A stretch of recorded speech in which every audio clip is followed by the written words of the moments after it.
Shrimad home remedies में आपका पुराण स्वागत है। को पंच लक्षण और हम आपको बताएंगे क्योंकि इसमें सर्ग कि महाभारत में जो महारथी कर्ण थे उन्हें हम अपराजय कर्ण भी कहते हैं, का वर्णन वो कितनी बार पराजित रहता है। सर्ग मतलब सृष्टि। महाकाव्य महाभारत का एक तिरस्कृत तथा विवादित चरित्र है महारथी पर वर्णन अवश्य रहता है। कर्ण के बहुत सारे फॉलोअर्स हैं और हकीकत भी है कि कर्ण बहुत बड़े योद्धा थे, इसमें कोई राय नहीं। अगर उनके कवच और कुंडल को नहीं ले लिया गया होता तो उन्हें जीत पाना बड़ा मुश्किल है, ये एक हकीकत है। पर ये भी उतनी हकीकत है कि वो बहुत दफा पराजित हुए हैं। ये अग्नि पुराण का मैं भी कर्ण का फैन हूँ।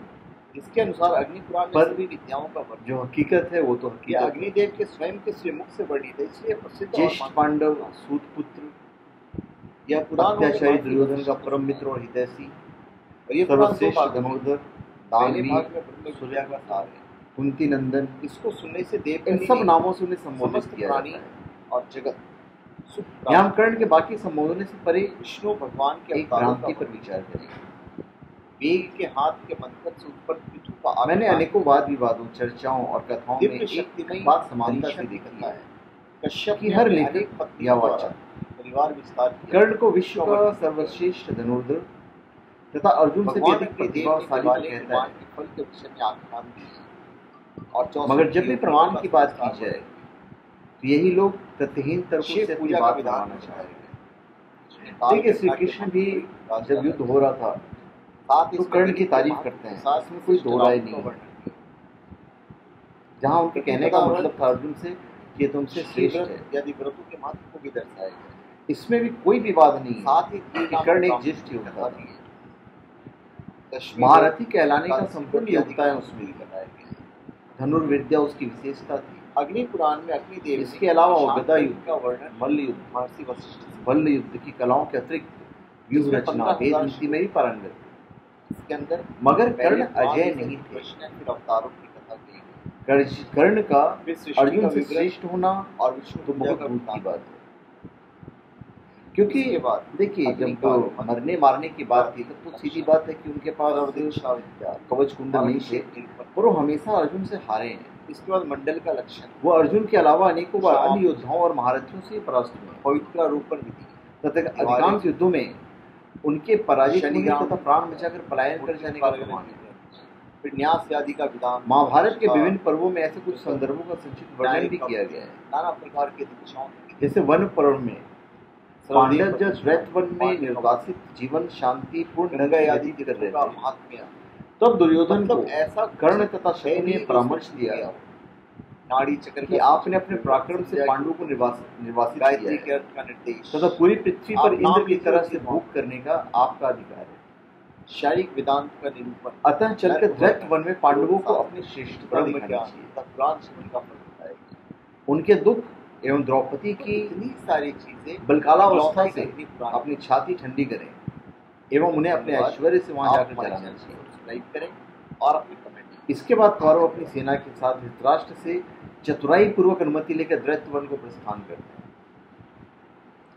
अब वहां सरोवर के समीप युधिष्ठिर यज्ञ कर रहे थे। दुर्योधन ने सरोवर में एक क्रीड़ा भवन तैयार करने का आदेश दिया। अब वहां सरोवर में गंधर्वराज चित्रसेन अपने सेवकों, देवताओं एवं अप्सराओं से जल क्रीड़ा कर रहे थे।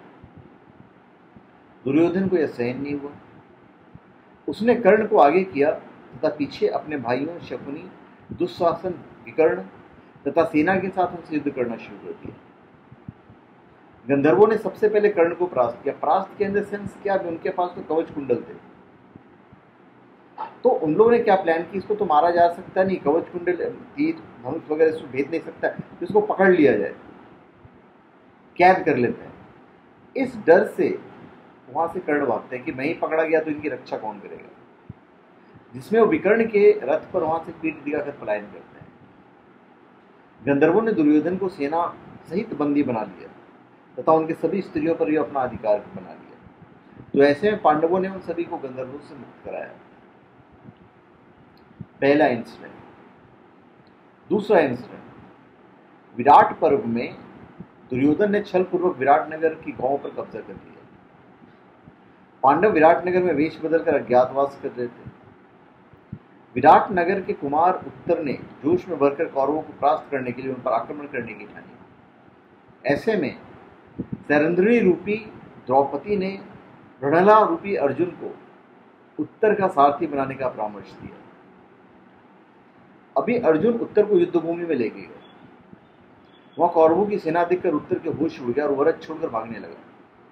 ऐसे में अर्जुन ने उसे अपना सारथी बनाया तथा अपने अस्त्र शस्त्र एवं दिव्यास्त्र धारण करके युद्ध भूमि में कौरवों से युद्ध किया।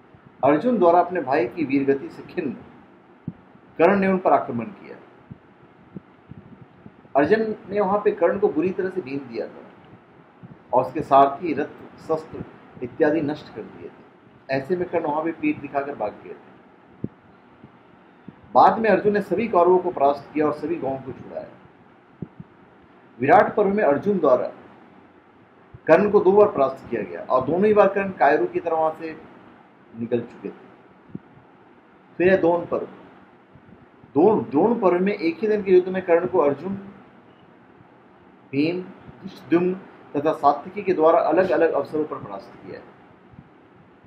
पुनः अगले दिन अभिमन्यु ने कर्ण को परास्त किया है, जिसमें वो युद्ध भूमि से बुरी तरह से दिखाया जाए तो पीठ दिखा चुके थे। उसी दिन अभिमन्यु ने पुनः आचार्य द्रोण और कर्ण को परास्त किया है। देखिए, अकेले अगर वो इतने बड़े योद्धा थे तो अभिमन्यु का भी सामना नहीं कर पाया। उन लोगों ने अभिमन्यु को सबने मिलकर मारा है। कर्ण की वहां पर हिम्मत नहीं हुई थी कि इसका सामना कर ले अभिमन्यु का। तो आप नहीं कह सकते यहाँ पर कि सबसे बड़े योद्धा और सबसे बड़े धनुर्धर कर्ण थे। तो अभिमन्यु ने पुनः आचार्य द्रोण और कर्ण को परास्त किया है। सात्विकी ने भी कर्ण को परास्त किया था। द्रोण पर्व में भीम द्वारा कर्ण को बुरी तरह से परास्त किया गया है, जिसमें वो वृषसेन के रथ पर भाग गए थे। इसी दिन भीम ने कर्ण को 3 अलग अलग युद्धों में परास्त किया है और हर बार कर्ण को पीढ़ी दिखाना पड़ा था। अभिमन्यु के छलपूर्वक अनैतिकता द्वारा वध किए जाने के बाद जब अर्जुन जयद्रथ को मारने की प्रतिज्ञा करते हैं, उनका युद्ध अश्वत्थामा, कृपाचार्य, शल्य, दुर्योधन तथा कर्ण से हुआ है। इस युद्ध में सभी बुरी तरह से पराजित हुए हैं। इस युद्ध में पराजित होना ही था। इस दिन भीम ने कर्ण को बहुत दुर्गति पहुंचाया था। बाद में कर्ण ने दुर्योधन से कहा कि प्रचंड प्रहार करने वाले महान धनुर्धर वीरवर भीम ने अपने वाणों से मेरे शरीर को बहुत जर्जित कर दिया है।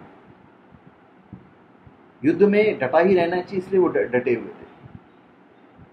और भीम के विशाल वाणों से व्यतीत होने के कारण उनके अंग जो हैं वो हिलने डुलने की शक्ति नहीं रह गई थी। फिर भी कहते हैं कि मैं यथाशक्ति युद्ध करूंगा, क्योंकि मेरा जीवन तो आपके लिए है। इसी दिन सात्विकी ने कर्ण को बुरी तरह से परास्त किया था। मार सकने की परिस्थिति होने के बावजूद सात्विकी ने अर्जुन और भीमसेन की प्रतिज्ञा धारण करते हुए प्राण नहीं लिए थे। युधिष्ठिर ने युद्ध में द्रोण द्वारा ब्रह्मास्त्र प्रयोग करने के लिए कहा था।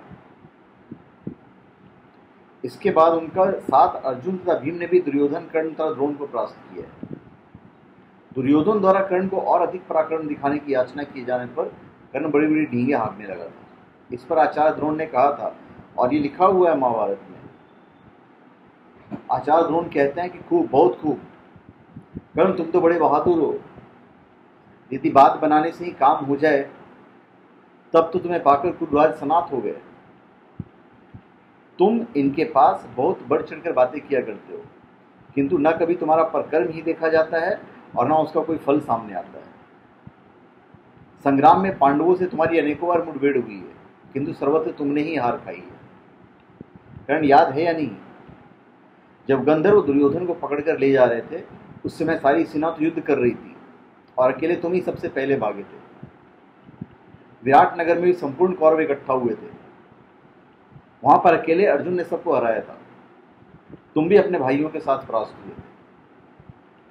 अकेले अर्जुन का सामना करने की शक्ति तो तुम में है नहीं, फिर श्री कृष्ण सहित संपूर्ण पांडवों को जीतने का साहस कैसे करते हो भाई?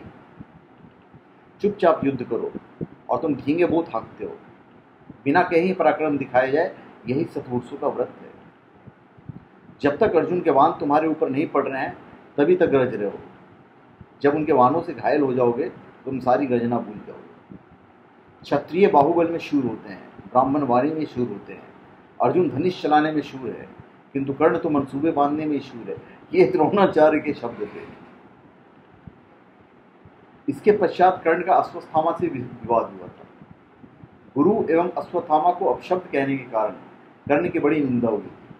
इसके पश्चात पुनः युद्ध में कर्ण को अर्जुन से बड़ी पूरी तरह से परास्त किया गया, जिसमें कृपाचार्य के रथ पर सवार होकर निकल लिए थे।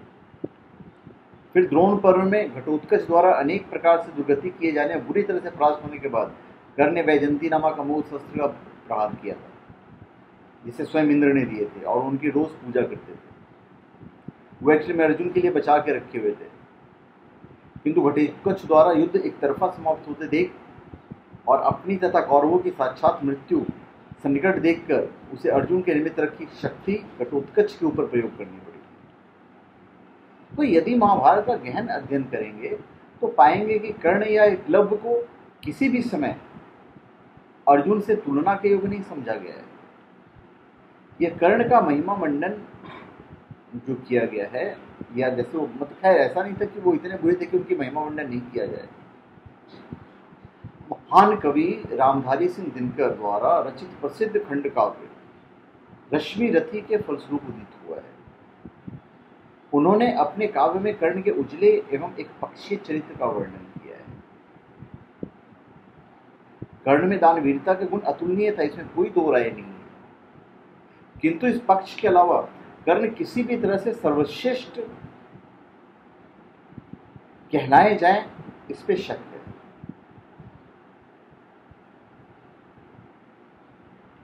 ठीक है, उनके पास यदि कवच कुंडल होता तो सीधी बात है अर्जुन के लिए बहुत मुश्किल हो जाता, क्योंकि कवच कुंडल को छेद नहीं किया जा सकता। हालांकि ये मेरी अपनी राय है, आप चाहें तो अपनी कमेंट देके आप वाद विवाद भी कर सकते हैं। तो धन्यवाद। आप हमारे चैनल को सब्सक्राइब करें और अपने कमेंट दीजिए। धन्यवाद।